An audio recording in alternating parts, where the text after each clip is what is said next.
Hello, fellow writers. I'm Lewis. That over there is Tolkien, and you have found the Scripturient Society. Welcome back, fellow writers, all you beautiful, beautiful people.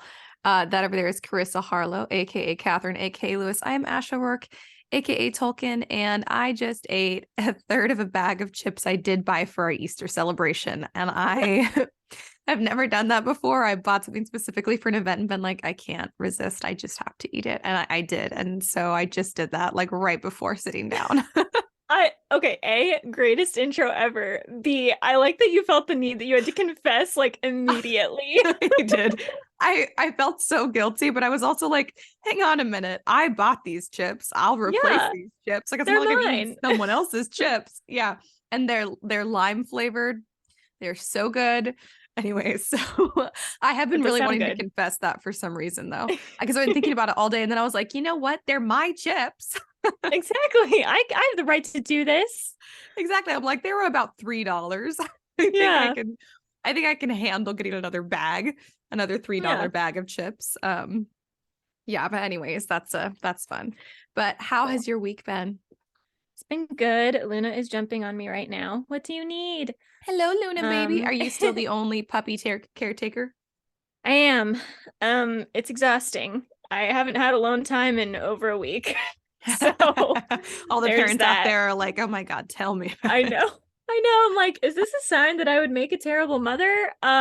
Oh my God, me yelling at the dogs all the time. And I'm like, oh my God. Oh but no. I do feel like the problem is that it's just me. And like, if I had an actual child, there would be a husband around. So I would certainly hope so. Yeah. Yeah, that would be different. Yeah. But there are no children on the way. It's just the puppies, for sure. How's my week been? Was that the question? Mm-hmm. It's been long. You look beautiful, by the way. I know I said that before we you. started recording, but I just want everyone, if you're not watching this episode on YouTube, I want everyone to know that Karissa looks gorgeous. She's got like a turtleneck on and like her hair is like up in this kind of like, it looks like maybe a bun or no, it's a ponytail. Yeah, it's a ponytail. She just looks very nice right now. This is something I did. I cut my hair. And when I say I cut my hair, I mean I cut my hair. It doesn't look great, but it's so much easier to wash. I can't believe how much you cut off. You sent me a picture on Snapchat and I was like, oh, that's like a legit amount to cut off. I mean, you guys can't see me, but if it's down, like the shortest layers are like right above my shoulder. Wow, and so you layered it yourself too. Yeah, that's why it doesn't look great. But I do think just for the next, I have to keep reminding myself, I'm like, it's gonna grow back. It's just hair. Like it's fine. Yeah. But I do feel like for the next couple months, I just have to wear it up, which is fine because it's gonna be summer. So I would probably do that anyway. And it's so much easier to wash. And then like by the time fall and stuff comes around, I think it will be at like a good length for me. God, I feel that. Yeah. So yeah, I mean, it was I don't know. I've had kind of an emotional roller coaster of a week. I don't want to go into too much detail about it, but it's been extreme highs and extreme lows. I want to know about it off pod. So sorry, you guys don't get to know because you're not as special as I am. Okay. I mean, you guys are great, but it's a lot. But not as great as me. But not as great as Ash. That's really the issue. So yeah, I cut off my hair, and as I was doing that, I was like, this feels great. I feel nothing. And then like 2 hours later, I was like, what have I done? You pulled a classic like female crisis where we cut our hair. Exactly. I did that in the fall and I cut bangs, which I do just about every fall when I hit crisis because I always go, it'll be grown out by the summer because when I want to pull it all back and I was right, it is. So yeah, exactly. I looked up online like how long how fast does hair grow? And now all the ads I'm getting are about hair products. Yeah. I'm like, thanks, internet. That's not really gonna help. That's hysterical. I learned something funny, which is that prenatal vitamins they make you take like when you're pregnant and trying to get pregnant, they have all of these like vitamins obviously in them that are so good for you if you're just like a woman of reproductive age. And I'm like, wait a minute, why is this just not take like them? Yeah. Yeah. I mean, like a normal vitamin. I kind of think everyone should be. I'm so confused why that's not a recommendation. Interesting. Like, can you overdose on any of the stuff in there, like over time? I mean, I don't think so. No. I mean, if you take it as it's designed to be taken, like I take ritual prenatal vitamins, and I take 2 a day, and I mean, I could take them for years and not, and it's fine. Like, I don't understand. And it's really good for your hair and your nails too. Yeah. And it's like stuff that's like good for like your hormones. So I'm just like, why is this not a standard recommendation? Yeah. I don't understand. It's so that like when you do try to get pregnant, there's like a boost in your body's chemistry instead of just always being fertile. I guess, but wouldn't it, I mean, why not just be fertile? Why not just have your body at peak health all the time, you know? Yeah, that seems like a good plan, but who knows? I don't know. Sorry, but you were saying. No, it's good. Chip dust in my eye. Oh my God. Oh, that's frustrating. It is so windy here. It like is unpleasantly windy. And I'm not like all of the little details that went into me deciding to cut off my hair. I think the wind just frustrating me is part of it. Are you okay? I'm fine. I'm listening. You said the wind was frustrating. I got lime. They were lime flavored chips, so there's now lime dust in my eye. Ow. It's fine. I might just have to cover one eye for the rest of this episode. Continue. Cool. And yeah, what else did I told Ash before we started recording, I've been going back to church, which has been very good and very needed. And might be responsible for the fact that I've been hitting highs instead of just lows. So there's that. That's funny. It's funny how that works. Yeah. Yeah, I know, right? And so my pastor had been in Israel and he just got back. So tonight will be his first so good time to go teaching. back. Yeah, exactly. So anyway, that was just, I mean, that's kind of what my whole life has been revolving around. I've also been reading again, which yay. Love it. But I also not loving the stuff I'm reading. So, there's like a give and take going on there, but we'll get to that. You need to read some Riley Sager because those is that the thriller? Yes, Kendall lent me another one and I'm like, oh my God, I need to read it now. But I'm in the middle of reading Renegades right now. So I'm like, but I'm going to want to read the whole series first. So it's going to take me a few books to get back to Riley Sager. But I've also been reading and it has been, God, just so wonderful. Yes, it's crazy. It's really fun. Yeah. So yeah, I mean, not a lot of like actual updates, just the puppies and church and my hair. So nice. That's it. Those are all kind of like fun updates. Good. Yeah, they're good. Yeah, that's good. Yeah. I never enjoyed church my entire life, and I was dragged there forcefully. And then we went to some really crazy churches because my family at the time was a little loco. And then it ruined church for me, I thought, forever until this last year, until a few months ago, really. When I found this great church and I love it so much. So it's been great. So if you guys are burnt out on church, or you have a bad taste in your mouth about it, I feel you. Boy, do I feel you. But don't give up hope. It really depends on the church. It so depends. Yeah. I understand the like inclination, but going to even like 10 bad churches does not mean that there aren't good churches. No, and we definitely did go to probably 10 or more like bad church. And that's not a good reflection on the American church as a whole. It's not. That's true. But that does not mean they're not outliers that are more like what church is supposed to be. Exactly. So, you have to find the right one. So strongly I really agree. like my church. I've been going online for a really long time and I really like pastor, but I was like, maybe I should like go and make friends and like actually be involved. So that might help. Yeah. I started working at the nursery at church, and even though I was like, oh my God, and it's like an hour away. It's actually over an hour away. So nice. Worth it. It is worth it. Yeah. And I was like, oh, now I'm volunteering. I'm gonna have to talk to people. But it's been better than it has been hard. So sometimes it's just making yourself go. Yeah. My church has like a little bookstore, and I'm like, I love that I would just volunteering to work there would just be the perfect place for me. I'm like, stick me in the bookstore. Like that's my calling. I got this. Yeah. That's excellent. You should. You should I think it was my second or third week going to that church. I was like, can I volunteer in y'all's nursery? And then they did like the whole background check and everything. And it's been good. Yeah. So at church this past Sunday, they were like, we need volunteers for the children's ministry, and they do a background check. And so they're like, you have to pass a background check, but if not, that's like where, or if you do pass it, obviously, that's where we need people. And I'm sitting there, I'm like, I almost can't imagine anything I think I'd be worse at, but like I'm also really good at filling in like where there is Needed. need. If that like if Mm-hmm. I don't know, if you guys go through the Bible and they're like spiritual gifts and there's a gift of helping, and I think that's probably mine because if you Yeah. tell me to do stuff, I can do anything. Mm-hmm. I just don't like being in charge. So I'm like, okay, well if that's where you need people, I guess I can do that. But then I'd have to be in charge of the children, and that makes me so anxious. But That's understandable. um yeah, Oh my so gosh. anyway, bookstore would be better. I was even like I could be on the media team. Just teach me how to do stuff and I can do it. Yeah, you're Like like, it's where do you not, need people the most? My calling is yeah, wherever you need someone the yeah. most. I just don't want to be in charge. That's literally the only stipulation I have. I feel like So you could just tell them that exactly. I feel like probably. that'd be fine. Yeah. That's Yeah. funny. So yeah. Nice. Anyway, Worth it. I'm glad that Cool. there are people like you that can work in nursery and Mhm. children's environments Well, because I did not me. volunteer for the nursery and like the toddlers one. And the toddlers one, I'm Mm. like iffy on, but I did volunteer Hmm. too. There's like two other kids' age groups, and I was like, do not put me in there. No. I'm Is it like begging a middle you. school? It's there's like a it's worse. It's elementary. It's elementary Oh, I schoolers was and then gonna say the upper real. preschoolers.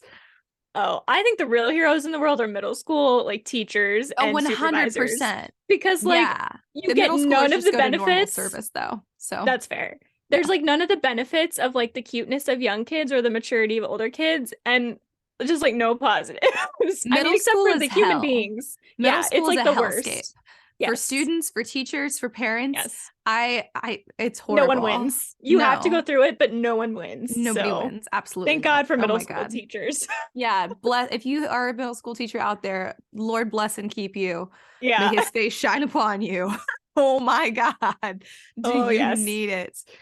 Goodness Tough. gracious. Anyway, Yeah. definitely not. I mean, so I'm like, could I do that if it was helping, but not like of itself, if that makes Yeah. any You're not sense. like, So well, anyway, put me down every week for yeah, childcare. yeah. I'm like, just train me in all of the things the church needs, and then when I get there, just tell me where you need me. Like, Yeah. but I would be a great floater. So Yes. I think everywhere needs a floater. At the preschool, yeah. we used to have a floater that was literally just classroom to classroom, whoever needed, and it was great. Yeah. And a lot of people preferred it to being stuck in one classroom. So, Yeah. You get some variety, but yeah, like you're exactly. still helping out. So anyway. Exactly. I don't know Um, how difficult slash easy it is to get involved because like I probably wouldn't need a background check if I wasn't working with I know I would pass it, but I don't know how long that takes. Anyway, that's just thoughts that have been going through my head. You guys don't yeah. need to care, but Well, there's going to be fun church stuff coming up this weekend, even if y'all are not churchy people, because it is going to be Easter. This is coming yeah, out Easter right. weekend, or on Good Friday, rather. That's And right. Happy yeah, Good so Friday. yeah, Happy happy Good Good Friday. Friday, everyone. Yeah. Although it's not really a happy day. I It's was more gonna say that doesn't feel like the right greeting, but no. We acknowledge today is Good Friday and we look forward to Easter with yes, all of you. condolences for now. I Yeah, don't know. for this day. Yeah. But we're Yeah. my family's never really done that much for Easter. And Mhm. I don't know why something just came over me this year. And I was like, we're gonna have a really big Easter barbecue and we're gonna invite everybody that we know, which is honestly not that many people, but still, I think it's like Yeah. maybe like 20 people total, including Okay. us. Yeah. And like just to come out here and I have like an Easter egg hunt. I just stuffed all the Easter eggs for the kids. And then Nice. I am having the boys grill. And I said, I will clean the house. I will pack and hide the eggs. And I will make pane di Pasqua, which is Italian Easter bread I make every year. And then I Ooh. will make these raspberry lemon bars. And I said, that's it. That's all. And then I'm just going to enjoy the day. If Yeah, someone that's else my needs contribution. something, they can take care of it themselves. I was like, this is Yeah. not a party we are hosting.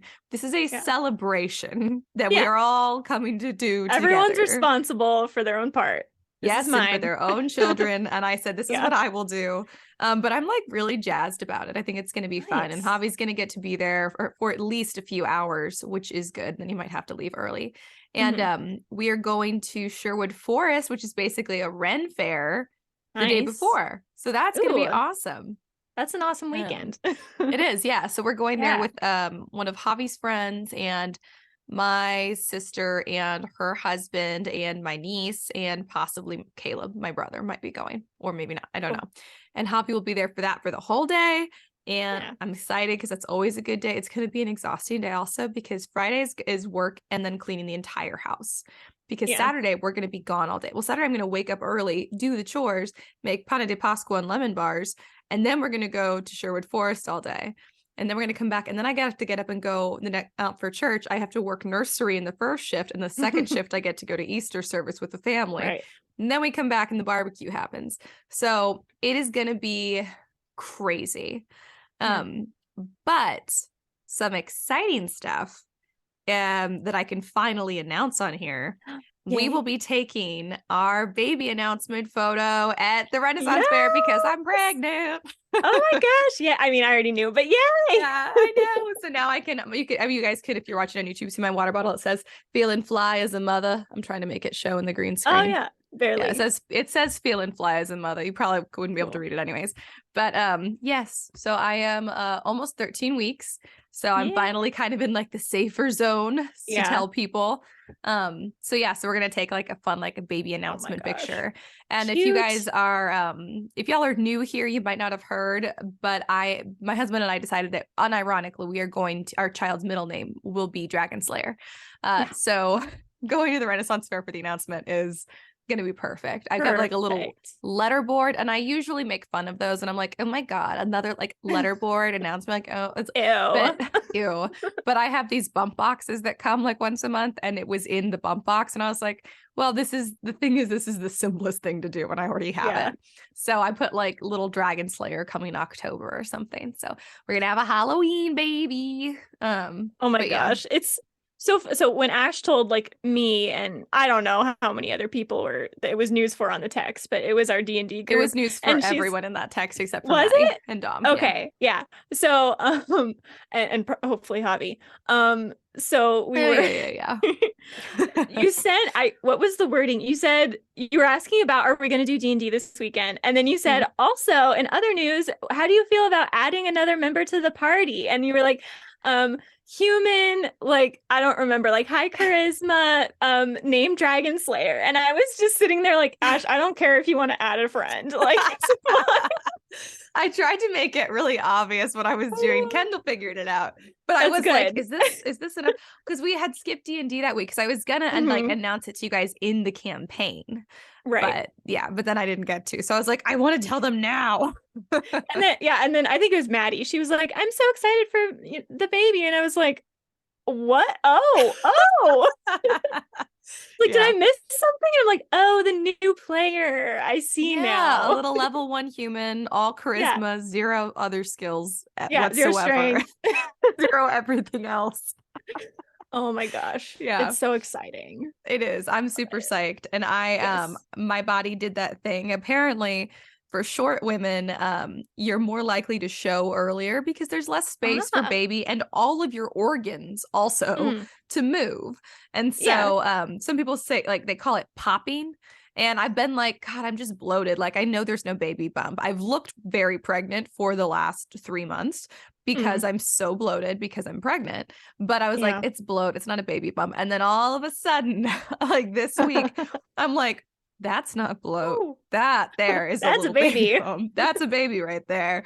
Oh my gosh. Yeah. So there's also a lot of bloat. So I still look much more pregnant than I am. But I am also like, at first I was like, hooray. Now I have like a little bump, which means it'll soon. But the problem is the bump is like, hooray, I'm on the way to showing. But like, as it just looks like I've gained weight probably to everybody else. Right. I'm in that in between. But I'm like where my clothes don't fit and I just look like I've gained weight. And I'm like, so I'm like, this is great. Hooray, my favorite place.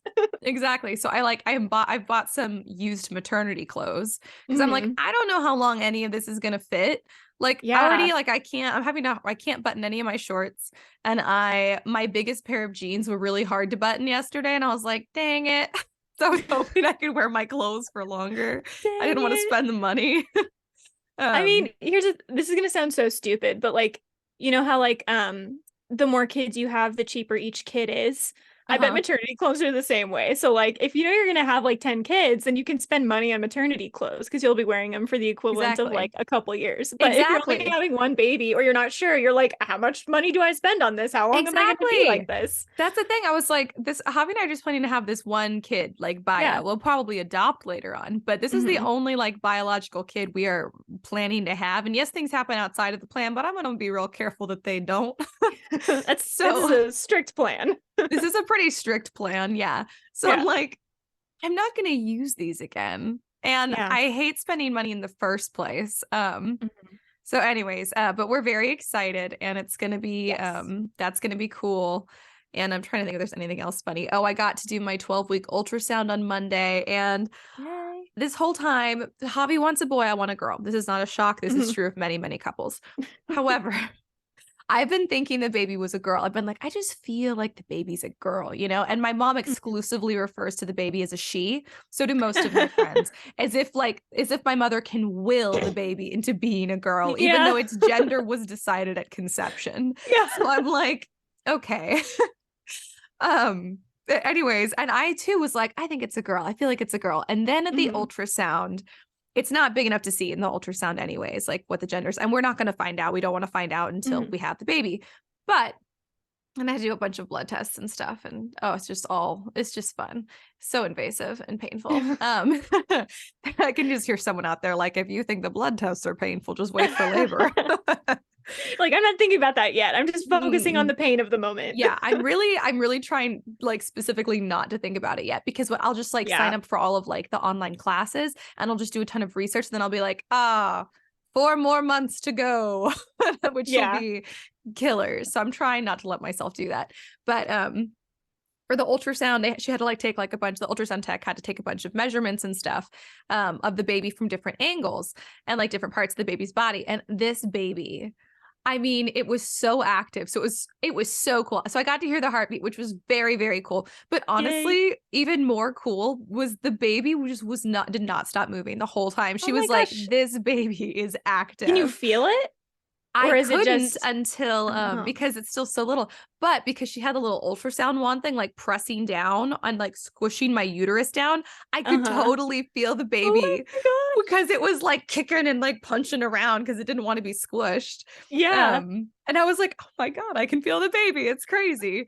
That's so Um, cool. yeah, it was very cool, but it was so funny because she would like try to get this one measurement and the baby would flip the other way. Like every single time that she'd be like, okay, fine. Well, I'll get this one other measurement that I can get from back here. And then the baby would flip the other way. And I was like, Living up what to that is middle name. happening? Yeah, seriously. And then she was like trying to get like an angle of the baby's face. And then the baby literally put its arms up over its face. And I was like, Oh my bro. And so gosh. this went on for the ultrasound, my last ultrasound when I went in took a total of 5 minutes. This ultrasound took close to half an hour Oh my because, gosh. or maybe a little bit more because the Yeah. baby, she was just like, I just don't. He's like, this baby is just does not want me Doesn't to want take you to know care. anything, okay? It wants its privacy. I Yeah, get it. it No. clearly did. It was so not about having its pictures taken at all, but it was cool. I got to see all its little fingers. I could really see because baby was Yeah. moving so much because you could Right. see on like the big screen in front of you, like what Mhm. they're seeing on like their computer screen with the ultrasound. It was Yeah. just so cool to see. I was like, I'm encouraged. Something about seeing how active the baby was. I was like, surely it's a healthy child if it's that active, right? Yeah. Fingers Right. crossed. I'm hoping. So far, so Right. good. But it was so cool to see all that movement. And I was like, are you Yeah. doing that all the time? And I just can't tell because you're not big enough. And am I gonna ever sleep again when you get bigger? Right. Like, Just oh my stay small for God. a little while longer, please. Yeah. But this baby was such a pain in the ass during the ultrasound. I was like, you're not even outside you're 12 weeks old and you're Yep. being this much of a pain in the ass. And I was like, I left and I started referring to the baby as a he, not on purpose. I'm just like, I feel like it's a Interesting. he now. This baby is so dramatic. I was like, it's like its father. I was I was gonna like, say this just sounds like a baby that is Ash and Javi's baby. it Like that's does. all It I can does. think of. It's true. It does. But I guess in my head, I'm like, boys cause more trouble than girls. And that's Mm, true in certain ways. But yeah. anyway, so now I keep calling it a boy. And I'm like, oh my God, I don't know. I just felt like when I looked at it moving around and stuff, I just felt like it was a boy. Mm-hmm. So I feel instinctually like I'm having a boy, but Interesting. I still want a girl. Yeah. So we'll see what happens. Interesting. But yeah, so I guess that's pretty much been my week. That was the highlight there. It was very That's exciting. a pretty good highlight. That's yeah, awesome. it was cool. It was a cool highlight to get to see the baby being a little punk. It was funny. The ultrasound tech was just like, I she don't know was what to so do. nice about it, but she was just like, here we go again. Oh, he's on the move, or baby's on the move. Oh, baby's on Gotta the move wait for the again. nap, okay? Yeah, Eventually fall yeah. asleep. And then she was I like, think. here, go to the bathroom and come back because my bladder was too full. Except usually the problem is your bladder's not full enough. So I had to go to the bathroom and I came back. And I think that she'd also been hoping maybe if I get up and move around, the baby will move too. And the baby had moved and she was like, perfect. And then it turned back around again. I love this baby already. I know, it was super funny. Anyways, Oh my if y'all don't gosh. think that babies have personalities in the womb, Mm, my child is here you're to set the wrong. record straight. We But have yeah, proof. proof. Oh my Proof. I gosh. wish I could have had that whole thing recorded. It was so funny. I would have made my child watch it later and been like, do you see what a butt you've been since before birth?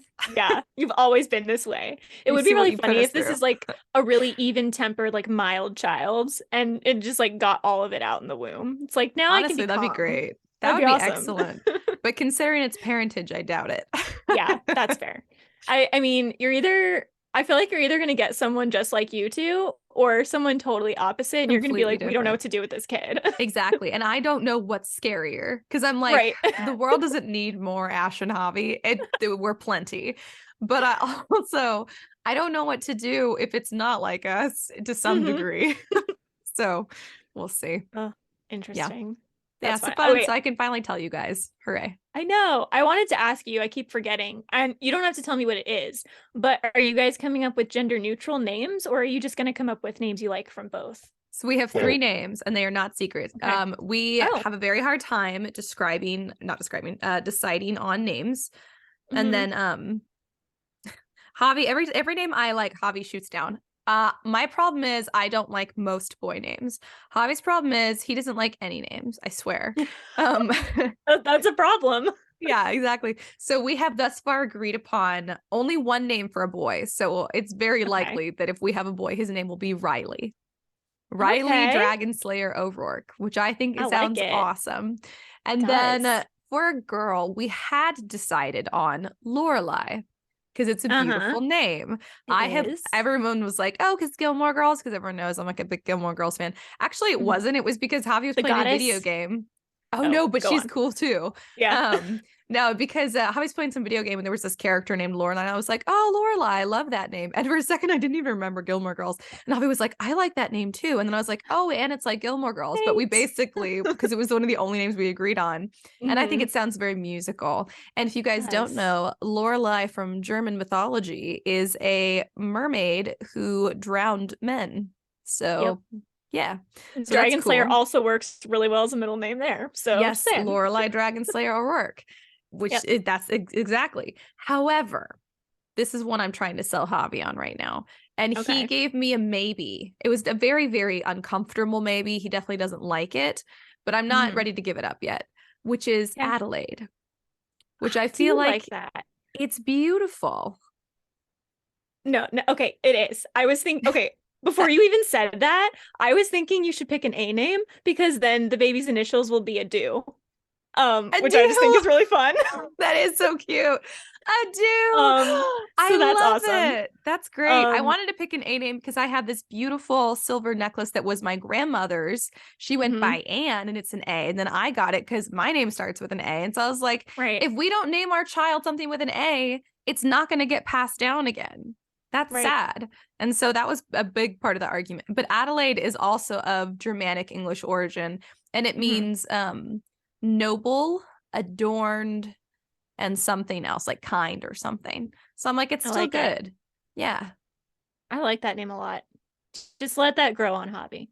If it's I am. Well, he tried, so he gave me he gave me a sure, and then he gave me a whatever you want. Then he said maybe, and then he said I really don't like it. And I said, how about this? How about we just wait and see when the baby comes out? Because if it's not a girl, it doesn't even matter. But if it is a girl, we'll just see what the baby looks more like. Like, does it look more like a Lorelai or more like an Adelaide? Yeah. So I like that. Yeah. I always think, like, when people have the name picked out for sure beforehand, I'm like, what if the name doesn't fit the baby? I What if it just know. doesn't look like If we have a boy and it doesn't look like a Riley, it's not getting a name. We haven't thought of anything else. unknown Dragon Slayer Aurora? Unknown. TBD. TVA. Yeah. Ooh, yeah. Oh. Yeah, I can't think of anything. I can't think of any other names that we both agree on. Every time I like when he hates it. Actually, I kind of like the name Theodore because of all of the, not for the full name Theodore, but because there's so much good nickname potential. Ted, Theo, Teddy, lots of, nicknames there. Javi hates it. He said our kid would get beat up at school. So, but he says that about every name. Kids have weird names. Here's the thing about boys' names, though. It's really hard to find unique boys' names because I feel like most boys' names have just been around forever. They haven't. Or people are like making stuff up, or they're doing stuff like Atlas and Orion. And I'm like, it's not that these are bad by any means, but we went back like beyond like the traditional quote unquote names to like the mythic names. And I'm like, I'm not naming my child something like it's not my vibe. I'm not doing that. Yeah. Oh my gosh. That's awesome. Okay, well, cool. Now I know the names. Yeah. Those I hope it's names. I hope it's an A name and I hope it's a girl. So yeah, so that's where we're at. But it's exciting. And when I told Javi I was pregnant, he said, congratulations, I guess. What a weird response from your husband. I mean, he is the worst. This is the man who proposed by throwing a ring at me and saying, put that on. It's true. He did. Not like an angry throw at me. He just like tossed it at me and was like, put that on. We're going to go get Sonic. I was like, what? You're like, what are we getting at Sonic? Yeah. This man does not understand how to react to like big life events at all. It kills me. Fair enough. Congratulations, I guess.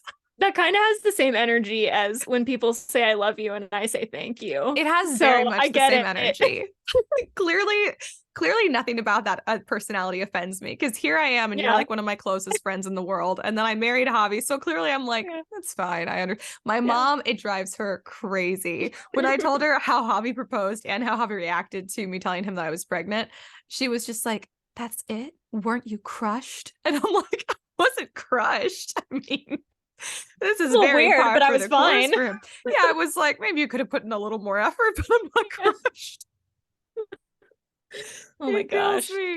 Oh God. And then I wouldn't have these funny stories to make fun of him with, It's if true. it weren't for him it's just straight psycho. You can tell the baby these stories one day. So yeah, the baby will feel very welcome when I tell the baby how its father reacted.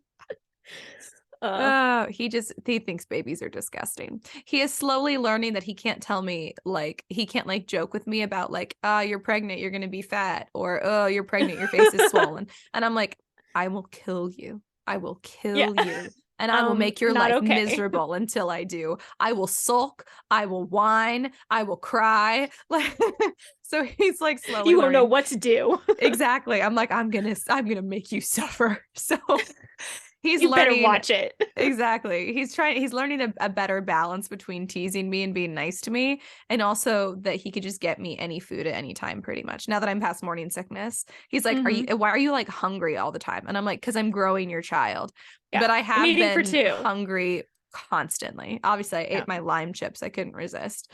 Exactly. So yeah, exactly. So that's where I'm at. Thank you to everyone for allowing me to go on that long spiel. But I'm obviously quite excited. We've been trying for over a year. So we'd been talking to doctors and getting tests done. And it was a whole thing. If anyone has struggled with infertility, I know you know what I'm talking about. So we were just very thrilled. Javi too is excited. I know it doesn't sound. He doesn't know how to express it. He's very excited to have a child. He's not excited to have a baby, and I feel that that's true for many men. He just is very open about it. So I'm like, that's fair, whatever. Because I'm excited to have a baby, and I'm like, I'm not so sure about that whole kid thing, but the baby's great. Yet again, I side with Javi, which is the strangest thing whenever it happens. I'm so excited to have like a 3-year-old one day. I know. We're so different. And then he says stuff and I'm like, why do I agree with you so often? It's so weird. It's some ways. See, what's your sign again? Zodiac? Yeah. Virgo. A Virgo. And he's a Libra. I feel like there are some similarities there. You guys are very like kind of like black or white about some stuff. Yeah, I don't know. It is so weird when you guys, because it seems like morally, you guys seem almost on opposite ends of the spectrum on some stuff, which I get because Javi and I are too. But then in some very weirdly specific ways, you are just like dead on center with each other. It's so really weird. It's because babies scare me. Okay, what if I accidentally kill them? I'm just so worried that like people are like, babies are resilient, like they bounce back. I'm like, what if I drop them? Like that could probably kill bounce them. back. I know, but like, I'm just so freaked out, which is why I'm really hesitant to help out with kids. The only way dropping the baby would kill it is if you turned it upside down and you dropped it directly on its head from a height. I hope so. I don't want to kill a baby. I'm so afraid of it. Javi says he's not afraid of babies. He says he just thinks they're gross. And I was like, I think you're afraid because he's afraid. He's absolutely afraid. He's 100% afraid. I don't think I've ever been afraid of babies. And now I've worked with them so much that I'm really not concerned. I'm terrified of children though. They could burn the house down with you inside, you know, if they wanted to. I guess if they were evil, but how do you know if they're evil? Until they do something like that. Yeah, what if you have like a psychopath baby? That would be terrifying. Isn't that terrifying? I take comfort in that a lot of that stuff is like nurture, and I'm like, I would like to believe that I'm not going to raise a psychopath. Hopefully. I mean, really, honestly, most psychopaths just have mommy issues. So as long as you're not like cruel, you're probably good. Even if you did have a psychopath baby, they'd be well behaved. Yeah.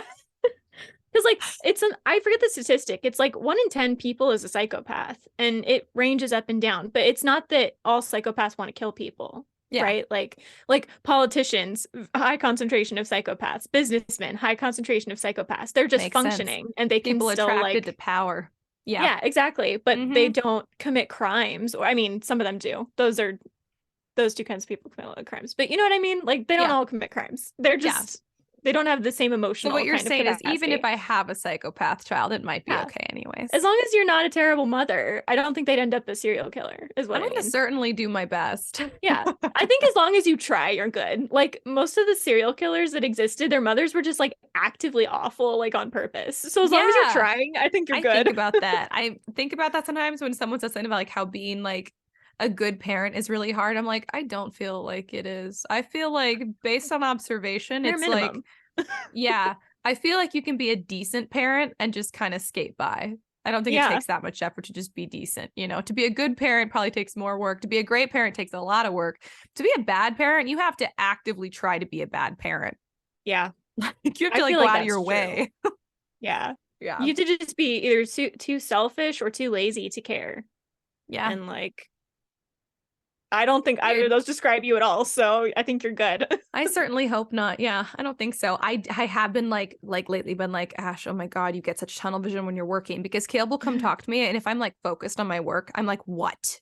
And I'm not nice about it. And I was like, I can't do that with a child. They'll feel like I don't care about them enough. Right. So I'm going to have to figure that one out. Like, I'm like, oh yeah. You can wait over there for half an hour while I finish this. Like, you can't do that with a toddler. Well, the thing about a baby is that you'll have the baby first and the baby won't remember. So then you'll get used to it. So by the time they're a toddler and they can remember, you'll be like, okay, I kind of know how to handle this. That's true. Think. That's comforting. Thank you. Maybe that's why babies don't remember anything. It's like because so the parents can make mistakes and God designed it that way so they won't remember all their parents' early mistakes. Probably I think so. That's possible. I think it's very possible. I think it's very, very possible. It's a good plan. Sounds like something God would do. So yeah. It does. I like that one. Anyways, we have been going on longer than usual, but I'm going to credit that to Baby O'Rourke, and that was Baby O'Rourke's little spiel. I bet Baby is dancing on my bladder right now. Just can't feel it. Yeah, I just can't feel it. All I can feel is like, oh, I always have to pee all the time. Anyways, do you have any book recs? I don't. Well, I did read okay, I have a red pen point. So last week I was talking about Terry Goodkind's book, and I said it was the 6th book or something. It was actually the 5th. So Soul of the Fire is the 5th book. And then I read Faith of the Fallen, which is the 6th book. And I also really liked that one a lot. So just to correct that, if someone out there was like, she had the number wrong, because I feel that way. Some people are, they'll be like, Order of the Phoenix, the 4th book in the Harry Potter series. And I'm like, no, you're so wrong. I don't even know where to start, even though it's so simple and you don't know you're doing it. And you would, if I corrected you, you'd be like, oh, you're right. But it just bothers me. So I understand. It was the 5th book. Faith of the Fallen is the 6th book. You're defending yourself against someone who's not even here. You're like, just I'm in defending case myself anyone was against upset. me. I'm defending myself against people like me. Yeah, that's fair. Because I don't want to be a hypocrite. So red pen point. So I read that, and then okay, so I'm reading the Kingdom of the Wicked series by Carrie Maniscalco. Ooh. I'm not loving it. Yeah, that's Stalking Jack the Ripper. Yeah. That one was so much and better. my book rec is also by that's my book rec this time. The first book is I got the box set. The first book is good.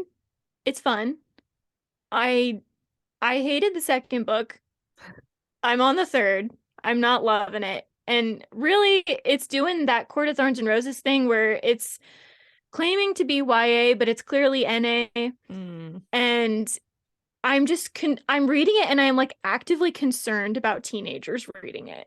You know what I mean? Like that's all I can think stressful. about. Yeah. It's so sex centered. And like not even in like Fade to Black. It's just like so graphic. Like I am skipping pages at a time. Oh and my gosh. I'm just like, and the main character's 18. Okay, so like fine. That puts it reasonably into NA, but I feel like it was really advertised as YA. I feel like the main character's voice is very YA, and I feel like the first book read like YA. And I'm just like, gosh, 13-year-olds could pick up this book. And I'm so concerned. So, I mean, also just like on a story level, we talked about this a little bit on our episode about sex, the title of which I can't remember now, and writing sex scenes. Like I said, let's talk about tasteful cutaways, baby. Yeah. Yeah, that's right. It's a great episode. You should listen to it if you haven't listen to it. But it's just taking over, so there's not really a lot of plot going on, and that's like my main issue with sex scenes. And so I'm just like, I'm so bored, and I want to get through it because I can't DNF because I'm just not the kind of person that can do that. So I'm actively skipping pages at a time. Yeah, and it's just that's so annoying when it overshadows the plot. Like what else is there is pretty interesting. And I'm like, could we just focus on that? Like, the actual interesting stuff going on here. Yeah. So I don't know. I'm just kind of frustrated with it. So I don't know that I would recommend it. I would definitely not recommend it if you're under 8. I don't know that I would recommend it if you're under 20. Yeah, but that's kind of what it sounds like. Yeah. So if you're older and you like that kind of thing, I guess go for it. But I'm not a fan. I have a lot of issues with it. But that's the main one. And again, so much of the time, my issues with books come from there was so much potential here, and it just didn't deliver. Yeah. And that's just disappointing. Yeah, you had higher expectations. Yeah. Yeah. It had a good premise, but it just went weird after book 2. Yeah. So anyway, that's what I've been reading. Yeah. Well, on the other side of that author whose name I can't say, is it Carrie Maniscalco? Maniscalco. My brain doesn't even like reading it. It like thinks about how hard it's going to be to pronounce, and then it tries to skip over it. It is kind of a weird name. Carrie Maniscalco. So she also wrote the Stalking the Jack the Ripper series. If you guys have read anything in recent years or been into a bookshop, I feel certain that you've seen this somewhere. It's been very popular. And on the other side of her writing, it's been great. It's awesome. Yes. I ordered the next one. I found a used version for $2. So that should get here in this next week. As if I'm not already reading some. I'm reading Renegades right now, which is the 3-book series. Karissa gave me the whole trilogy. So I'm reading all of that. And then Kendall, my co-host over at That Pretentious Book Club, our sister podcast, she lent me a couple books. She's lent me Small Favors by Erin A. Craig. So that's on my list now. Yeah. And another Riley Sager book, because it turns out I love Riley Sager. So good. But yeah, so I highly recommend Stalking Jack the Ripper. It is a YA, which was very refreshing. Yes. But not a YA that was like childish in any way. So I'm, a grown woman who can read it and still think it's great. It was more graphic than I expected it to be. Wait, You read just the first one, or did you read the second one yet? I just read the first one. I haven't gotten the second one in yet. Yeah, because she's I forget what it's called, not a mortician, but she's like working with dead bodies. Basically, she's basically doing like autopsies and stuff before that was really a field. So it's pretty graphic in that sense. Which, I mean, not like disgustingly so, but like I didn't expect it. So the whole thing had like a more morbid, darker energy than I was expecting from it. But there is a just adorable little peach of a love interest in there. His name is Thomas Cresswell. Big fan. He's love great. Thomas. He's irresistible. He kind of crosses into like the ground of like you can love him and I can love him, because he's got the bad boy energy, but he's also got like the cinnamon roll energy. Exactly. So, he does. He definitely has both. He's also very intellectual. He's a straight nerd, you know. So I think that probably also is more appeal. Like it's not like he's like some like bad boy fighter guy. Like he's an intellectual. Yeah, it's nice that the variety there. That's true. Yeah. And he's also just a very sweet guy. This is a situation where, spoilers, although this was not a spoiler anyway to me, this is a situation where, and only because it's a YA and this character's never been in a relationship will I accept it.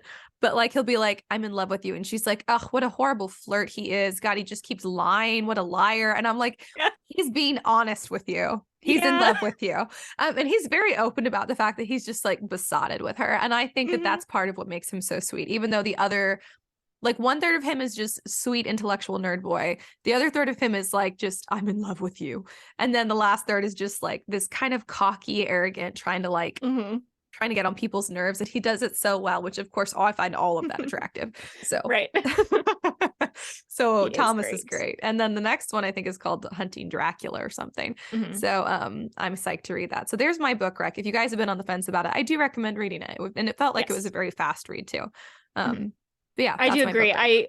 This is almost like a Sarah J. Maas situation where I really liked her first stuff, but then not the following stuff. So Carrie Maniscalco's Stalking Jack the Ripper is really good. So gotcha. I would recommend too. That's always so confusing. I'm like, what changed for you as a writer? I don't know. I have a theory. I think it's possible that they get so big so fast that the editors stop doing their part. If that makes sense. They're like, people will buy it. We don't have to put as much effort in, and then they don't get the same feedback. That's stressful. I know. I wonder. I think that might be a large factor, but I don't know. Very well be. Yeah. I think, or maybe their editors are like, cool, can you gear more new adult in your next one? And they're like, yeah. And I'm like, I feel like there are other ways. If there are other ways, authors out there who've done this to skew new adult without just lots of graphic sex scenes. I know. That's there are. I'm not saying that you can't write them, but there are ways to do that without. Yeah. I just want to know why the difference between YA and NA is sex scenes. Like, why is it not like mature themes? Maturer? Is that a word? Mature. More mature? More mature. Like, yeah. Yeah, it's just frustrating. So. I completely agree. I think that is part of it too, is because it always feels like this is just a YA book with sex scenes. And I'm like, there are other differences between the difference between being like a 16-year-old and being like a 21-year-old are significant. Even being an 18-year-old and 19-year-old. Very, very different experience. Yeah. Anyways, but that could be like a whole other episode. Do we have a word of the week? Yes. Pulchritudinous. I like this word. Pulchritudinous. I feared I was going to misspell that because it's long. Pulchritudinous, which means beautiful, breathtaking, or heart-wrenching beauty. So Pulchritudinous? Yes. I feel like I've heard it used to reference cathedrals and like art. It can be used for people. Like a pulchritudinous. Look at that pulchritudinous person. Yeah, so exactly. Pulchritudinous. Yeah. Showing off their pulchritudiny. I don't know. Yeah, there we go. I was trying to think of what like the beauty equivalent would be. Pulchritudiny. That is just a really hard word to say, and I feel like saying it is not beautiful. I feel like I'm not pulchritudinous when I say pulchritudinous. It sounds almost vulgar. But it means it absolutely does. It very literally just means beautiful. Like it's not like a weird bent to the beauty or anything. It feels like I'm cursing in German. Pulchritudinous. I don't know why. Pulchritudinous. But I think it's fun to say. It doesn't sound beautiful, but it's fun to say. So. Pulchritudinous. That's a good one. I like it. Should we get into the theme for this episode now that we're like 49 minutes in? Finally. You guys are welcome. Sorry, guys. Sorry. By the way, you can always skip to the content if you want to. The skip notes are always in the episode description. I often forget to say that, but it's down there. So yes. We're going to talk about character descriptions. And what did we decide? Physical and non-physical, or Physical and whatever you think the non-physical. opposite of physical is. We Yes. emotional, metaphysical, whatever you want to call Metaphysical. it. The meat of a character's character. I don't know. Yeah. I don't know.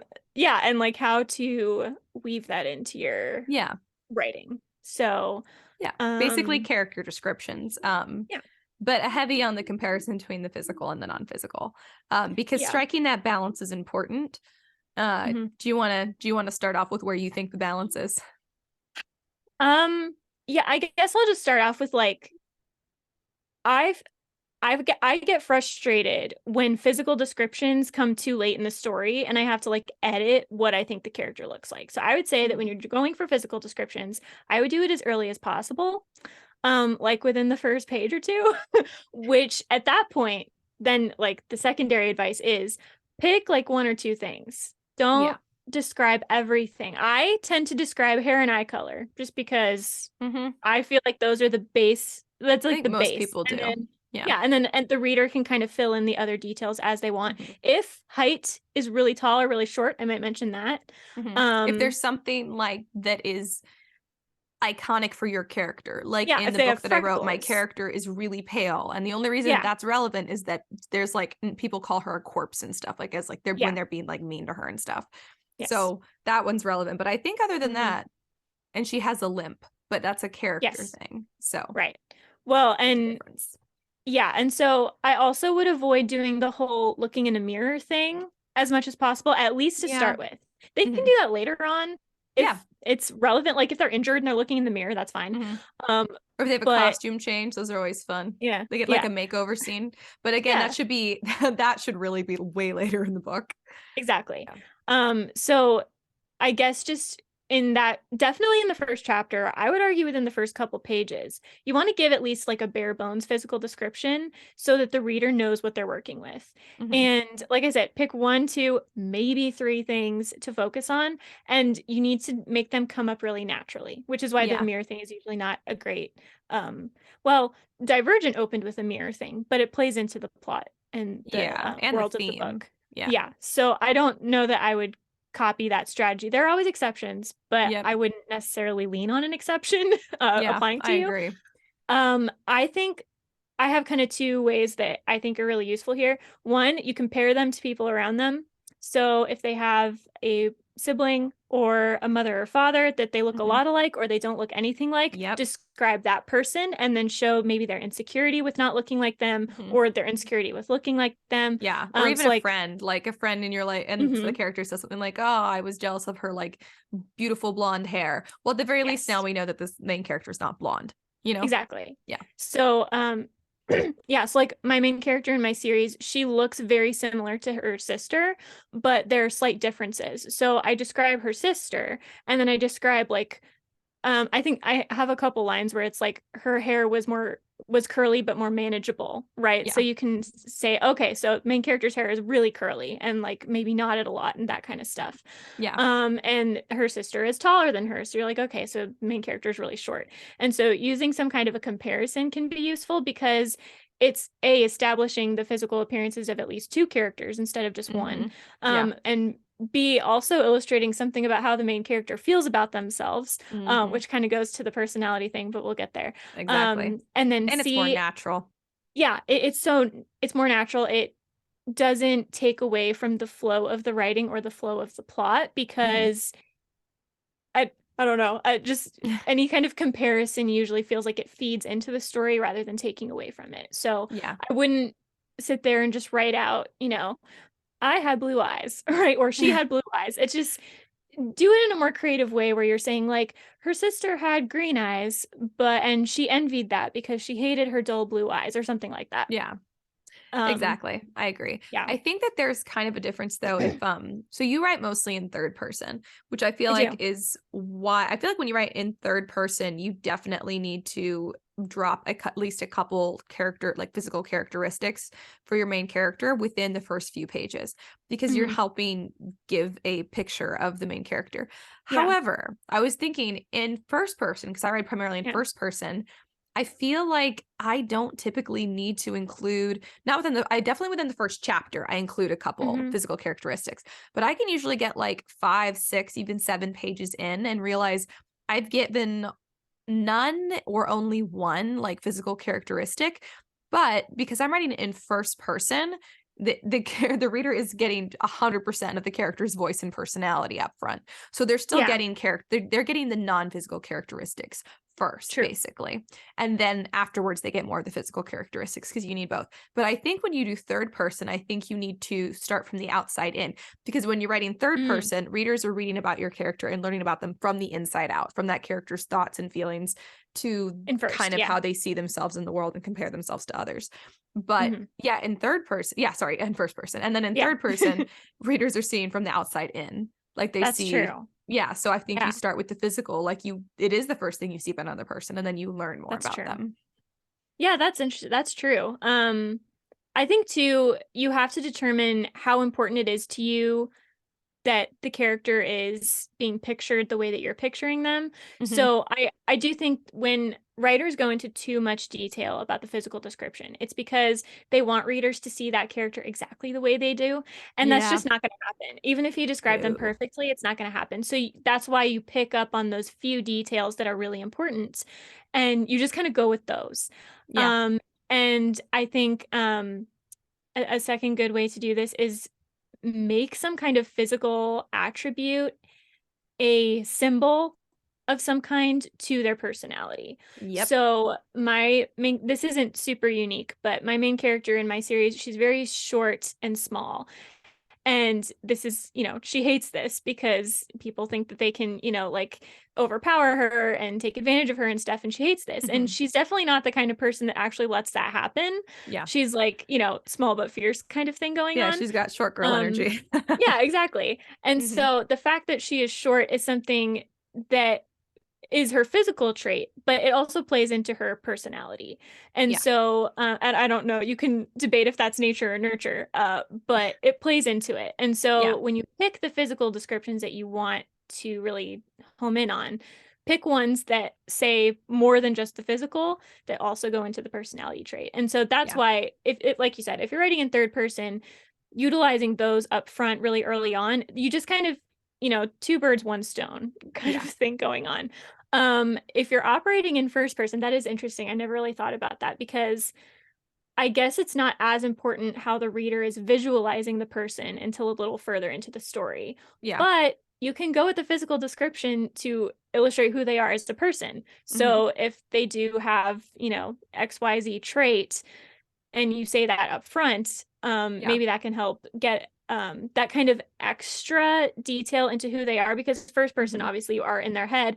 So you want to be giving, I don't know, maybe some alternate perspectives as well without going into other people's heads. So like in your story, I'm not going to give anything away, but like the corpse like thing, I can't remember if she thinks that about herself, but the fact that other people call her that or that they treat her that way, that's kind of secondary, right? It's kind of informing the way that she views herself, but it's not coming from her. And so, if your main character in the first couple pages like has someone say something to them, either as an insult or a compliment or whatever about their appearance, I think that can be really useful too.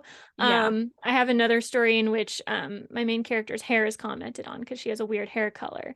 And that just, it kind of illustrates something about her on a physical level and the unphysical level. And so I think that kind of a strategy can work in both first and third, because you get that physical description for the outside in, but you also get the character perception on it for the inside out.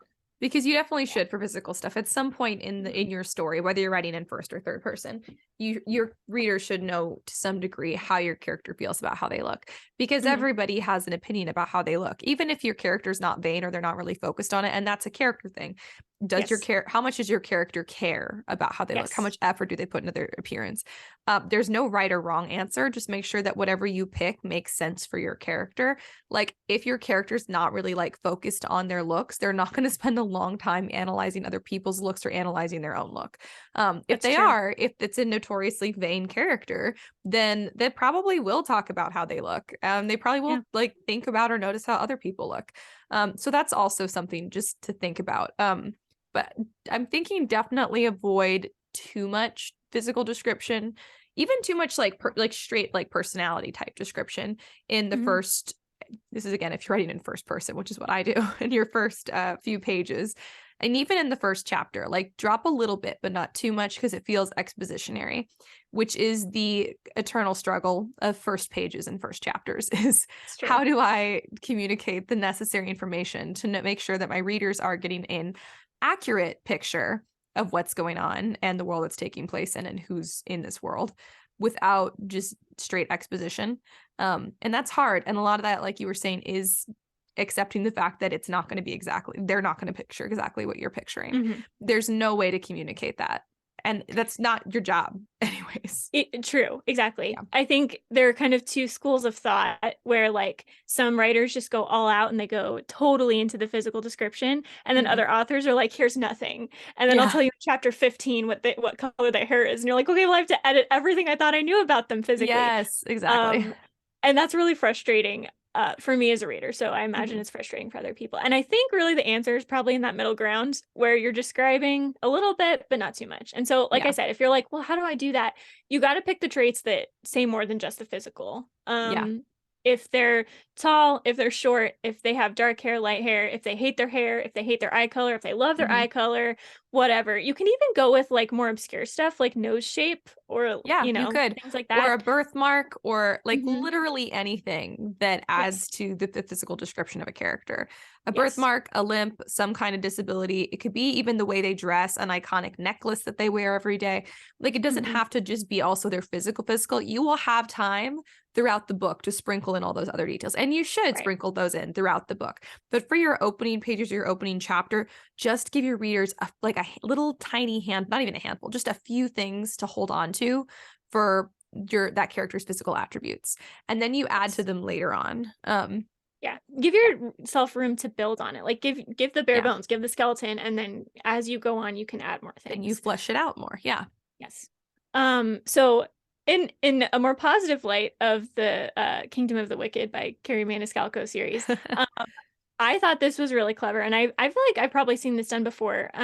It's really hard to do if your story is set in America, but another great way to describe someone physically is if they're set in a very specific region of the world where everyone kind of looks the same, and you go into the details of that culture instead of how they look. So the main character, she is Sicilian, right? They're in Sicily, which is in Italy.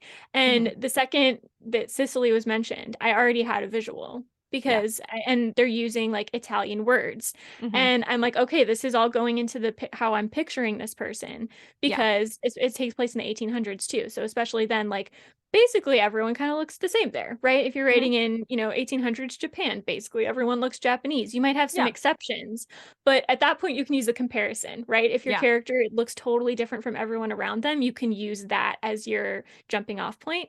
But if they're in a culture, insulated or not insulated, where everyone kind of looks very similar, going into the details of the culture by using the language to indicate where they are, or talking about landmarks or food or anything, clothing, anything like that, it's probably going to accompany a physical image for the reader. And I think that can be kind of a cool, clever way to do that as well, because you don't have to waste time on the physical, but you're still getting the physical. But you still get the physical. Exactly. That's the sweet spot. If you can find a way to evoke the way your character looks without describing how your character looks. Exactly. Which a lot of that is just practice, and also the circumstances of your book. Because definitely if you're writing a book where your character's in another country, you either have comparison, or if the character's from that country, you have whatever preconceived image your readers have about how people typically look in that area.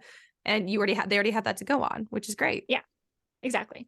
It doesn't work very well in America because basically anywhere in America you could have any looking kind of person. And true. Like, that's not a positive or a negative. It's just the way that it is. So if you're writing in a different place, just know most people probably look that way. Unless you're in a similarly diverse country. So I guess having a good grasp of the place you're writing in is going to be helpful there. Yes. But yeah, and so if you just kind of establish the region or the ethnicity or whatever you want to call it And then as the story goes on, that's kind of how you plant other details. You can say like, well, this person has shorter hair than maybe the women of that time and culture would have, or Yeah. slightly darker skin or slightly lighter skin or hair Yeah, or eye color exactly. or whatever. So Yeah, if your character is some kind of outcast, then there should be something about their physical appearance that makes them stand out somewhat too, because that's it's indicative of their, status in society. So it represents yeah. something. So that's something cool. If they are not an outcast, and here's the thing, I think if they're an outcast, whatever their physical attribute is that's different than the people around them needs to be framed in a negative light. Either they think that either it is a negative thing or it's something that the character thinks is negative about themselves.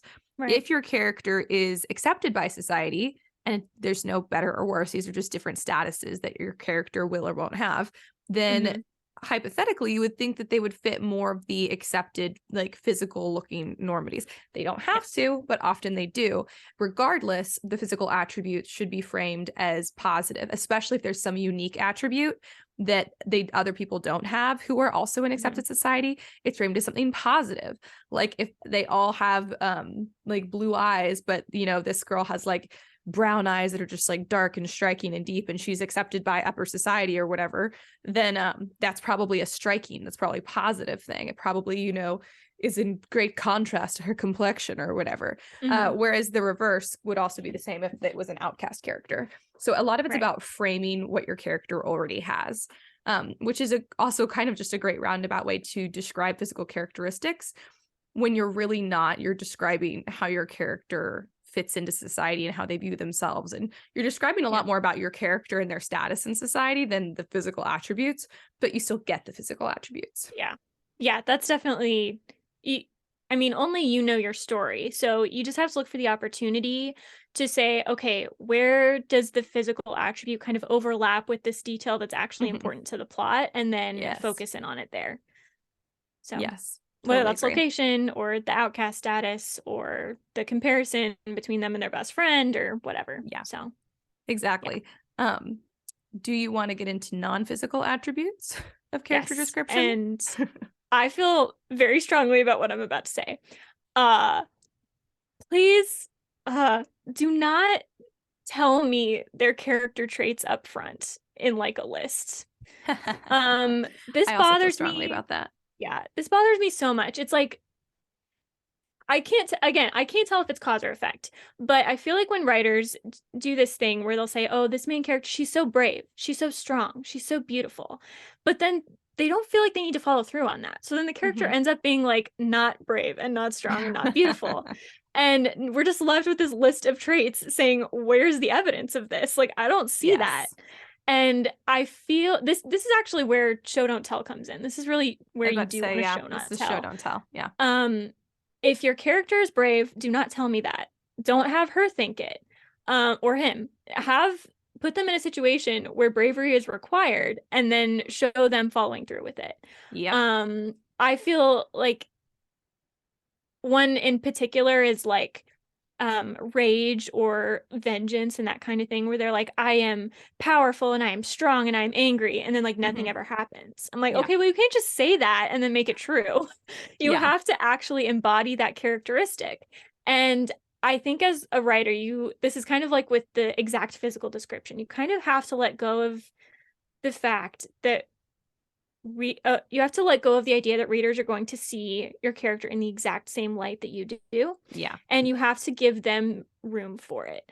You have to let your character embody the traits of strength or power or kindness. And then the reader will think, oh my gosh, they're so brave. They're so strong. They're so kind. Yes. So like, for instance, I could be wrong. It's been a while since I've read The Hunger Games, but I don't remember Suzanne Collins using any like super specific personality traits to describe Katniss. I don't remember her calling her brave. I don't remember her calling her like strong. I don't either. Yeah. It's just by the time you get to the part where Katniss volunteers for her sister and then on, you're like, gosh, she's so brave. She's so strong. You're thinking it yourself. Yeah. And it's so much more impactful when the reader comes to that conclusion. And I think the problem is that different readers are going to have different words for the same thing. So someone might say, oh, she's strong. Oh, she's brave. Oh, she's courageous. Oh, she's I don't know. Those are the only three I could think of. Yeah. And I think sometimes writers get it so stuck in their head, like, I need her to be brave. And so they don't like it if people call that strong. But Yeah. you have to give room for the reader to interpret it the way that they're seeing it. And that can Yeah. be really hard. So Yeah. I get it. But it's really frustrating on the reader's side if you don't let it come about naturally. So when I it agree. comes to things like personality traits or like vices, virtues, that kind of stuff, I don't know that I would go into detail about it at all. I think I would let the situation No. speak for itself. Yeah, I completely agree. I think that those are things that just like in real life, if somebody came up to you and was like, "Oh my God, I'm so brave," you'd be like, are you making a joke right now? Are you Yeah, making a that's joke or why you're are saying you that. insane? Are you just Yeah. really arrogant or overconfident? Um, hmm And you'd that's not probably think they're not brave because brave yeah. people don't need to say that. They don't need to say it. Exactly. So that it's the exact same concept. I don't know that there's ever a time when a character needs to describe their own traits, whether it's in hmm first person or where you as the narrator need to describe the character's traits straight out. Those are things that absolutely their actions should say instead. Yeah. And the problem with also with doing like a list basically of this character was brave, this character was passionate, this character was whatever, is what you said about everybody has kind of a different definition for those words too, and has different words for the same sort of thing. But you box yourself in, your readers will they will expect something specific based on what you say Yeah. about a character. So then if you don't follow through on that specific reader's specific definition of that word or phrase, then you've let them down. So much easier to just mirror the human experience, which we've talked about. I feel like that comes up every now and then, is that your writing should always mirror the human experience in some way. That's why people like to read, is because it's relatable but different. And so mirror the human experience, which is that you don't ever just look at someone and they tell you I'm brave and you believe them. You Right. witness them doing something brave. You witness them doing something passionate. You witness them doing something vindictive. hmm And then you come to those conclusions on your own. And maybe you Yeah. use different words to describe them. However, your character, the one exception I think to this is when your character thinks something about themselves that's incorrect. Yeah. Kind of like when they're like, "Oh, my eyes are brown, they're so ugly," or whatever it is, and then it hmm turns out everyone's like, "Oh my God, we find your eyes so striking." And like Right. then all of a sudden, like it gets reframed later. So if you want to reframe a character trait later because it's part of your character's development, you could have your character say something like, "Oh, I wish I was more brave. Oh, I wish I was more outspoken." Something that's not realistic about themselves. But a character should never like be realistically described up front or ever. Right. Yeah. They need to be Never. somehow wrong, or not necessarily wrong. Wrong is good, but also to foreshadow their character arc, right? So Yes, maybe they exactly. are a coward and they're like, gosh, I really wish I was braver. Yeah. And then courses along the course of the book, they actually get brave and they're put Yeah, in opportunities where they can showcase that bravery and then they change. And exactly. so it can work in that kind of situation. But yeah, they really shouldn't be accurately described personality No, they wise. That's a absolutely good way to shouldn't. put it. And if they are saying, I'm this way and I want to not be this way, or I'm this way, and then they develop out of it, typically, kind of like with the physical attributes, if they're going to say anything that is at all realistic about themselves, even if it's something that's, first of all, they should only say it if character development is going to change it or it's going to be relevant for character development. And if you can phrase it as like a sort of comparison thing, like Yeah. someone who identifies as a coward and is cowardly, who has a friend who's notoriously brave. And you can tell that hmm character is brave because they're doing brave things. And so your main character holds himself up against that character and wants to be more like that. And Yeah. so you can still frame it as a comparison where we learn about two characters now, and we learn about how this character feels about themselves, and we get some foreshadowing for maybe what will happen with this character development. So it's a lot of things you can do at once. And a lot of it is just practice for spotting the opportunities to do that. Because when Yeah. the lists feel forced, the exposition feels forced. And that's what people don't like about it, among other things. So the more you write, hopefully the more natural that you get at this. But it's just probably not a bad, if that's something that you struggle with, it's probably a good idea to pick up the books you're reading or go back to your favorite books and intentionally try and spot, okay, where do they give me a physical attribute? Where do they give me a personality trait? And see how are those like woven into the story, because it's hmm almost never in a good book just dropped there for you. True. Yeah, so like I also feel like no one ever says that Percy Jackson is funny. Like, he's never like, gosh, I'm so funny. He No, just he just is. is. So we get that. And that's, Mhm. I mean, that's probably the most defining characteristic of Percy, that it's like he's humorous, right? He has this Yeah. sarcastic kind of witty edge to him. And that's what makes him likable, but he never says that about himself. And No. I don't even think a lot of other people are going around saying that about him. It's just No. something we as the readers get, even if they do Yeah. find him funny. No one says that really. Yeah. Because I feel like sometimes the characters that we write can feel so much like our friends, right? And like Yeah. when you're writing a birthday card to someone or like telling them good things about themselves, you're like, gosh, I love you, you're XYZ, right? But Yeah. that's not a thing that happens outside of really close relationships. And you have to Yeah. understand that readers don't yet have a close relationship with that character like you do. Yes. So you don't want to be forcing that intimate understanding on them too soon. So like if you're in, later in the book, or, book 2, book 3 or whatever, and you want to drop that this person has a certain character trait, maybe that's okay at that point. Hmm. But I do think it's best to practice not even needing to do that, Yeah. because it's usually, this is a case where basically always it's better to show. And that just means Yeah. putting them in a situation where they are shown to be brave or vindictive or whatever Yeah. Or kind. whatever the character trait is. Yeah. And if you don't know what like 5 big character traits your character has, you need to do more character work. Like, that's fine. Just go do like pull up like a brainstorming page and just like work out your character. And I think it can really help to work from their backstory, to work in chronological order for your character, even if the chronology that you build for that character you're never going to use. If you're having a hard time figuring out those personal traits that you want to use, or figuring out which ones would be meaningful, kind of like writing your character's life story, even really briefly, can kind of help find them, because we are all a result of nature versus nurture. So Right. if they, if they're like the youngest child in the family and they never got to speak up because they were never heard, maybe as an adult when they're on their own, maybe now they talk really loud or they talk a lot. Maybe they're really talkative, or maybe they went the opposite way and they reacted the opposite way and they don't share very much at all. Whatever it is, kind of like building your character's backstory, giving them a few trauma points. And trauma does not have to necessarily mean like really big, like trauma. It could be like normal life trauma. Things that were big to them. Things that were big to them. Exactly. Friendships, family relationships, education, all kinds of things can result in your character having unique traits. Or not even unique ones, just like really prominent ones. So if you're having a hard time with that, sometimes working chronologically to say, what has my character been through before this story starts? And how would a person in that scenario typically react? Or how would I think that a character would react to those things? Mm-hmm. And what kind of habits would they develop? What kind of personality traits would they develop? Did they already have those personality traits? Because if you're having a hard time coming up with them, then I feel like you're going to have a hard time keeping your character consistent, Mm-hmm.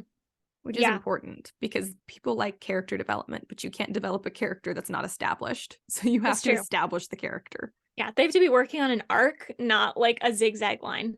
Yes. Yeah, exactly. And I feel like it's very easy to tell when that's not the case. Also, you'll find it much easier to do the kind of things that we're saying. We're basically saying talk around the description, don't actually describe something. You will find it much easier if you have a solid idea of what it is you're trying to communicate without communicating it directly. If you're like not completely sure, it's going to be a lot harder, because your brain is trying to do like 2 different things at once. Then it's trying to create something for the character, and it's trying to figure out, how am I going to communicate this in a way that's not expositionary? Those are 2 very, very different tasks. So yeah. I recommend doing those separately, doing the first one first. Yeah. I also, what was I going to say? Oh, I just have like one word of caution, I guess, if you're doing the like inaccurate character trait, right? So if your character is like, I wish I was braver, and then they're going to become brave, you have to decide what your theme is and what you're going for. But I would strive away from comparing 2 things that are both good as though one is better than the other. So something I notice a lot, and I always find this a little insulting and I don't like it, which is why I bring it up, is when a character starts out as like, kind of a quiet introvert, like keeps to herself, described maybe as like kind, or I don't even want to use the word meek. That's not necessarily what I'm trying to say, but someone that's just milder, right? Yeah. And then they have like this friend or this sister that's like super outgoing, and they're like, gosh, I wish I could be like that. And then over the course of the story, they become more outgoing. There's nothing Mm-hmm. wrong with being quieter or No. being a milder person. Yeah. And I feel like framing it in that way can give the impression, especially if you're writing for young adults or like middle graders, Yeah. that there's something wrong with them if they are on the quieter side. And I feel like this is relatively new. I don't feel like young adult books did this when I was younger, because I don't feel like I got that. But now that I read a lot of young adult books now, it feels like these character traits are being pitted against each other as if this is Mm-hmm. where you want to be, right? Yeah. Um, this happens this happens with like sexual stuff. It's like, it's not okay to be a prude or to, have like a Yeah. certain ethic around sex. Like you have to be open to everything at any time. And like Yes. though that's not something you should be pushing on people, right? They're No. at the very least, they're just two equally positive options, right? You don't Yeah. need to be one or the other. And Yeah. your theme can be one or the other. But I would be careful that you don't pit a certain character trait against something that is equally positive, because then it's Yeah. probably going to give the impression that you're saying that's negative, unless that's what you're saying. If you're trying to say that Unless it's that is what negative, you're that's trying to say. fine. Yeah. I disagree, but I think that's probably not what you're trying to say. Yeah. um there's nothing superior about being outgoing. There's nothing superior about being physically strong. There's nothing superior about being, you know any of that kind of stuff. So there Yeah. is, I would argue there's something superior about being brave as opposed to being a coward. But Yeah. it's also important to think things through, and brave people can sometimes be reckless. So Yeah. maybe your more cowardly character is just a careful thinker, and that's the journey they go on. Okay, it's not that I'm a coward, it's just that I need to think things through more than other Yeah. people.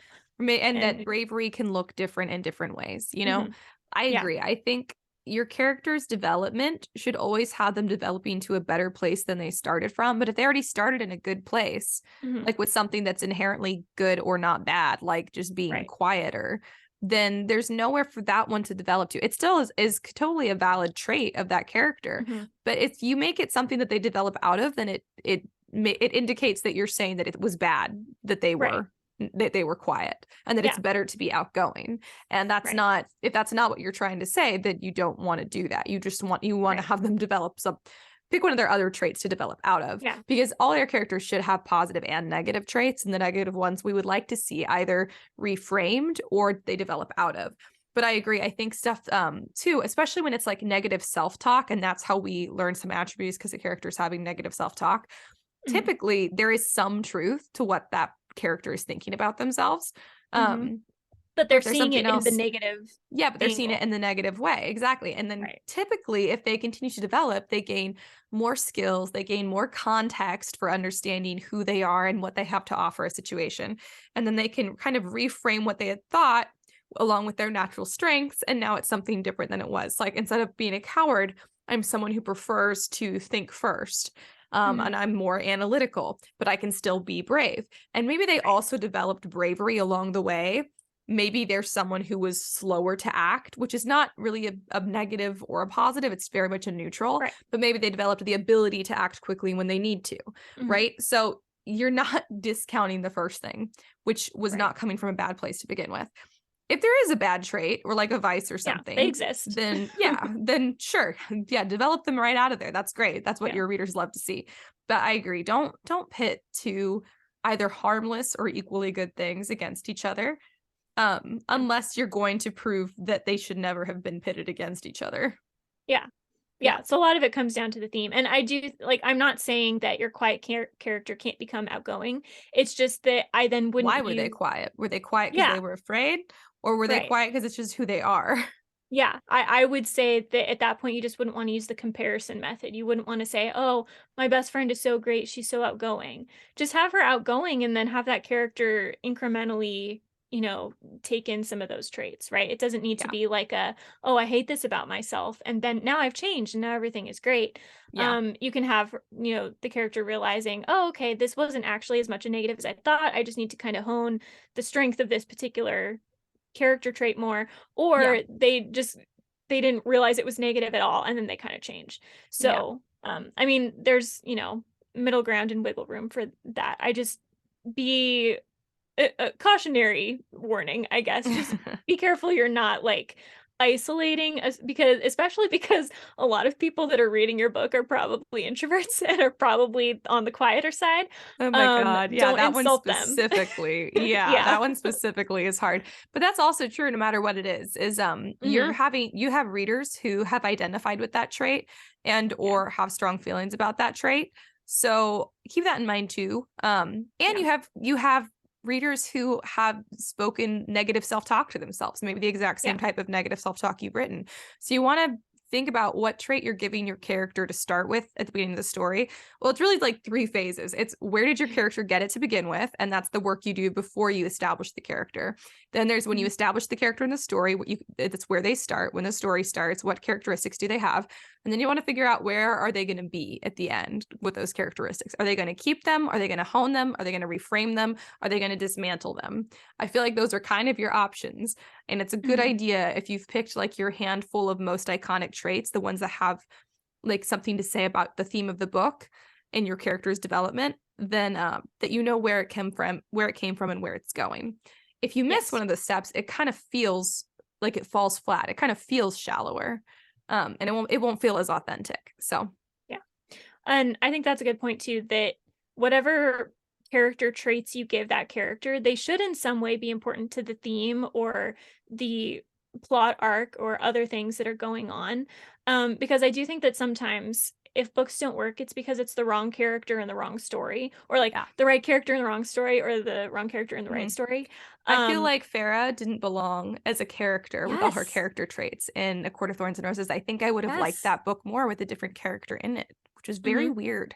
I think that one in particular, my biggest issue was the way that she was around her family and like, oh, I'll take care of them even though they're awful. But then like suddenly she's demanding, quote, demanding self-respect and all this stuff. It's like, I don't know if that fits. There doesn't seem to be a connection here. The character continuity wasn't there to begin with that one. But for what that character was, as a whole, if I had to pretend that it was a continuous character and it wasn't, then it didn't fit. It didn't fit at all. Yeah. It felt like a Katniss Everdeen copycat got dropped into a Beauty and the Beast story. And that was very strange. I didn't think that was suited to the themes at all.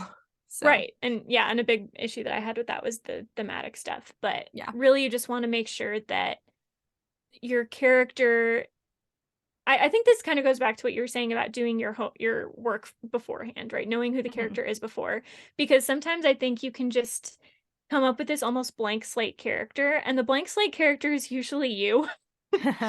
Because that's what you know the best, right? Yeah. So I think every character that kind of shows up is like, oh, look, it's me. And then you change them to fit the story. This can work differently for different people, but I think that happens to me a lot. It happens to me all the time. Oh, yeah.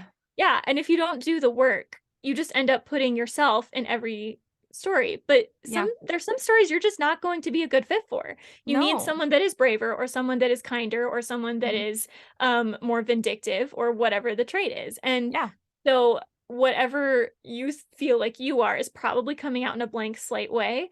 And if you're not careful to match the main character in particular to the theme or what you're trying to say, I think you end up with this feeling of being mismatched.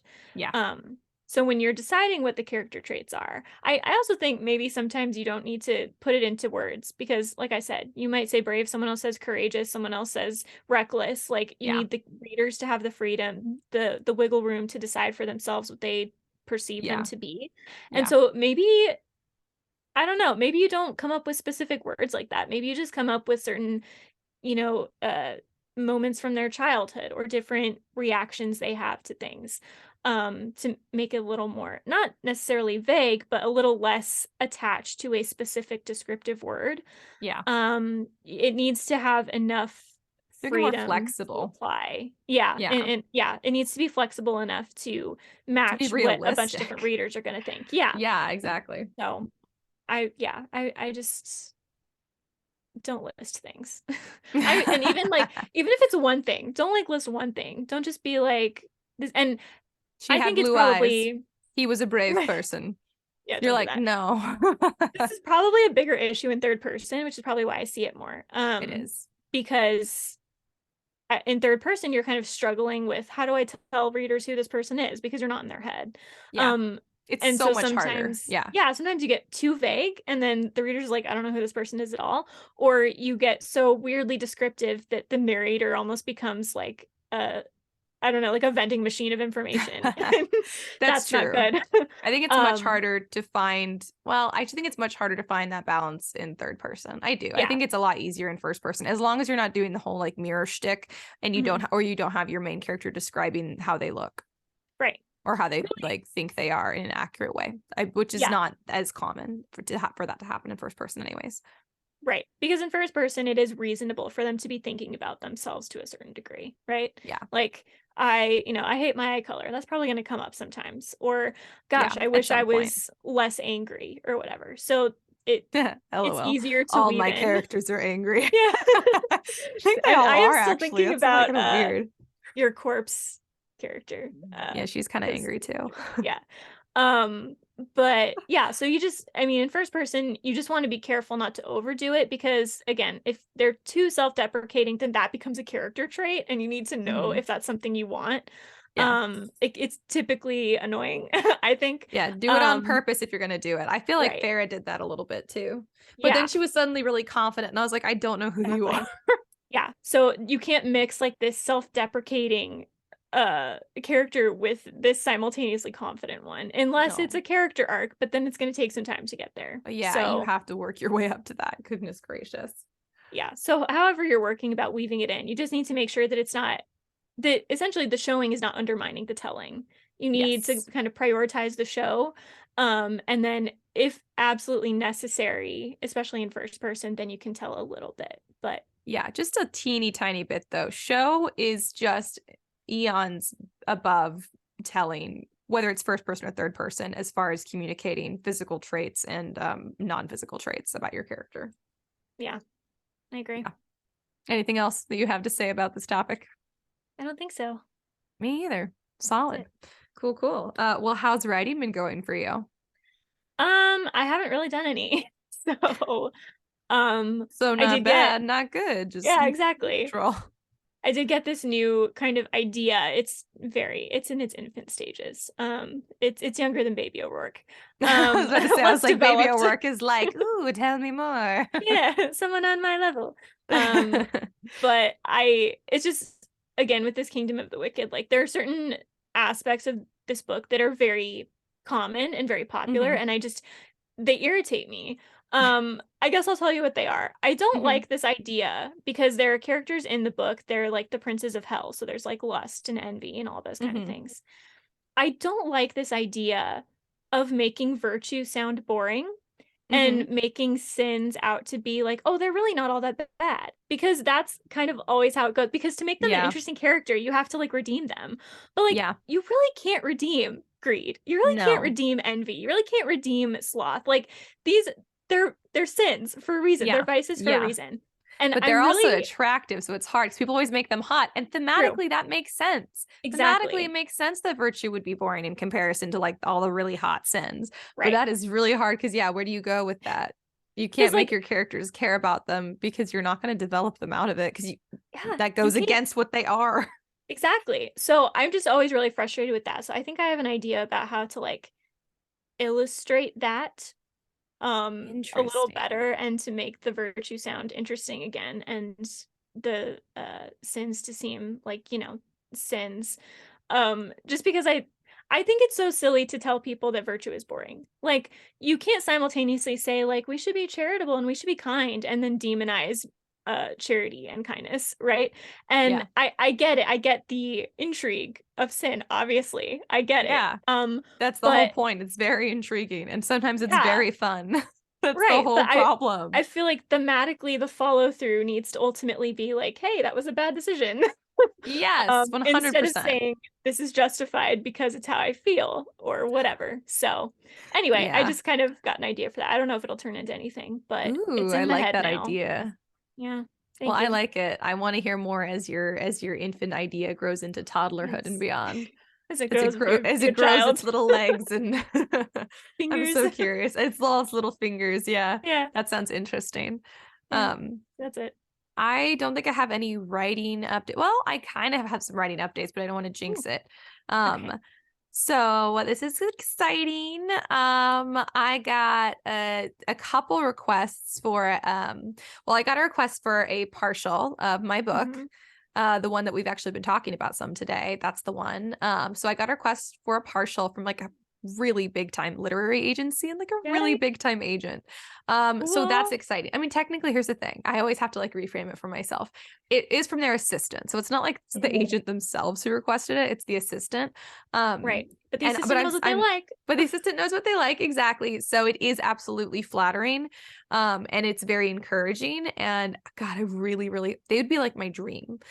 Which is why I'm like, oh my God, I'm like afraid to even like jinx it, you know, because I'm like, you never get the dream one. But anyway, so it'll still be months, I'm sure, before I hear back. But I did get to tell them that my book is currently also with another literary agency because it was at the time, and I mean, it still is, but it was kind of crazy because within an hour of sending back my partial, I got a request for a full from that agency that had my partial before. Oh my gosh. So that was cool. So that was different for only once before has someone who requested a partial then requested a full. That's only happened once. Usually I get a request for a partial or a full and then I never hear back or I get a rejection. So that's only happened once before. And for the first time ever, the person who emailed back and asked for the full asked if anyone else was considering it. And so I had to be like, yes, actually. Yes, they are. I'm very popular. I'm so popular these days. So I'm just trying to like really keep my expectations low, which is very hard because it's so exciting, and just say that whatever happens, because I know rejection is still statistically far more of a likelihood, that I am just so grateful that these agents took and their assistants took the time to go through my book and really consider it. And I hope that they enjoy it. And I'm going to take this as encouragement that there is something to this book, that there's something that means it's publish worthy or at least almost publish worthy. So regardless of how this turns out, even if I get rejections, this is an encouraging thing. So that's been very exciting. So it is a writing update, but I'm not writing right now anything because I'm reading. I'm in the middle of like a big reading binge, which is wonderful. And then after I finish my big reading binge, I'll be back to writing stuff again. I was supposed to write a little bit with Kendall actually on Saturday, but then my niece came over and we were watching her instead. So there was absolutely no writing going on. But yeah, so that's exciting. That's my update. I am that's awesome. Yeah, so I hoping I'll hear back soon, but of course it'll still be months, I'm sure. But yeah, so that's nice. I always love getting a request. It feels so good. And then of course I got another rejection too. Like the next day I was like, ooh, another email. And I was like, oh, a rejection. That's right. Oh, I'm used to this. Yeah. Oh, these. Yeah. I really know how to handle this way better than I know how to handle the positive. It's true. Yeah. So that's where I'm at, which is exciting. Yeah, that's awesome. Yeah. Yay. Anything else that you want to share with the listeners? Nope. Sweet. Well, if you guys want to keep up with us during the week, you can do that. We're on social media. We are the Scripturient Society on TikTok and on Instagram. Instagram's got great motivation, great stuff to keep you writing during the week, or even just thinking about writing if you're like me and you're like, I can't write all the time. I have to take breaks. Unlike Karissa, who's just like, I can power through and write 5 books in a year. Amazing. And if you like to laugh at things that only other writers would laugh at, you guys can go check us out on TikTok. That is pretty much all courtesy of Karissa. And it's wonderful. If there's something you guys want us to talk about on the pod as far as writing goes, we are so happy to do so. You guys can message us on social media, or you can email us at contact@storysirenstudio.com. That's our production company. You can also support us by going and checking out our merch on the Scripturientsociety.com. Well, actually, yeah, that website will take you there, or storysirenstudio.com. Either one will take you to the same place, I promise. So if you guys want to go check that out, that's a great way to support us. If you want to join our writers group on Discord, you can. The link is below in the episode description. And finally, if you guys would not mind leaving us a review, that would be wonderful. Rate, review, follow us if you haven't already. This is every week. We're so glad that you are here. And until next week, keep writing. And we'll see you on the next page.